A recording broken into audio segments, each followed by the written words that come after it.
Now there is also another knowledge of God, in so far as it is somewhat higher than the aforementioned knowledge, namely, by which God is known by men through faith.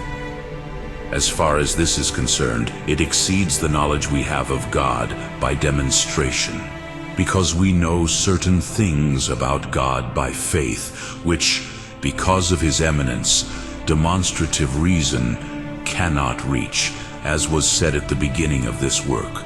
But it is not possible for man's ultimate happiness to consist in this knowledge of God.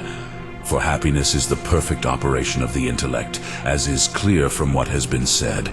Now in the knowledge of faith is found the most imperfect operation of the intellect as far as what is on the part of the intellect, although the greatest perfection is found on the part of the object. For the intellect does not grasp that to which it assents by believing.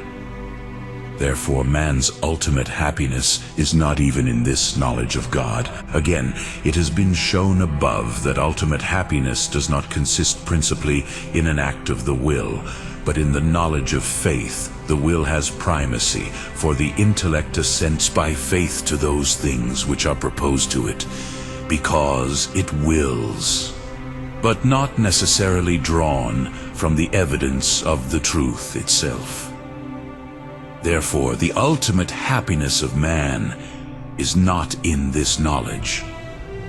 Still, he who believes gives his assent to those things which are proposed to him by another, which he himself does not see. Hence faith has a knowledge more akin to hearing than to vision. Now a man would not believe in the unseen propositions of another, unless he esteemed him to have a more perfect knowledge of the propositions than he who does not see has. Either the believer's estimate is false, or else the proposer must have a more perfect knowledge of what is proposed. And if he himself only knows them as if he were hearing them from another, this cannot proceed ad infinitum, for he would be vain and assent without the certainty of faith. For there was not to be found anything first certain of itself, which would bring the certainty of the faith of the believers. Now it is not possible for the knowledge of faith to be false or vain, as is clear from what was said at the beginning of the book. And yet, if it were false and vain, happiness could not consist in such a knowledge. Therefore there is a certain knowledge of man about God that is deeper than the knowledge of faith, whether the man himself, proposing faith, immediately sees the truth, as we believe in Christ, whether he receives directly from the seer, as we believe in the apostles and prophets. Since, therefore, man's happiness consists in the supreme knowledge of God, it is impossible that it consists in the knowledge of faith. Further, through happiness, since it is the ultimate end, natural desire is stilled. Now the knowledge of faith does not appease desire, but rather inflames it.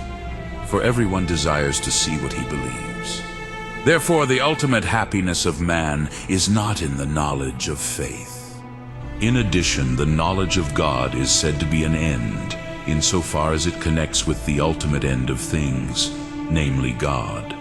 But through the knowledge of faith, the thing believed does not become perfectly present to the understanding, because faith is of things that are absent, not of things that are present. Whence also the Apostle says 2 Corinthians 5, that as long as we walk by faith, we are pilgrims from the Lord. However, by faith God becomes present to the affections, when the believer willingly consents to God, according to what is said in Ephesians 3:17, that Christ may dwell in our hearts through faith. It is not possible, therefore, that the ultimate human happiness consists in the knowledge of faith.